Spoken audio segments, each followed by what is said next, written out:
கொல்லங்கோடு அருகே தீயில் கருகி பெண் பலி. கன்னியாகுமரி மாவட்டம் கொல்லங்கோடு அருகே உள்ள மஞ்சத்தோப்பு காலனி பகுதியைச் சேர்ந்தவர் சகாயராஜ்.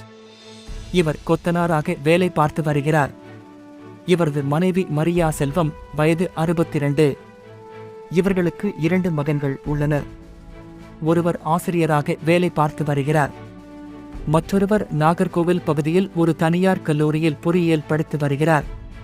கடந்த செவ்வாய்க்கிழமை காலையில் மரியா செல்வம் வீட்டில் சமையல் செய்து கொண்டிருந்தார்.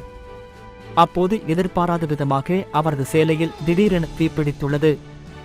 உடனே அவர் கத்தி கூச்சலிட்டார்.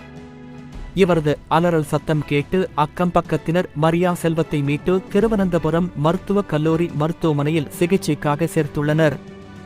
இந்த நிலையில் அங்கு சிகிச்சை பெற்று வந்த மரியா செல்வம் சிகிச்சை பலனின்றி நேற்று பரிதாபமாக உயிரிழந்தார்.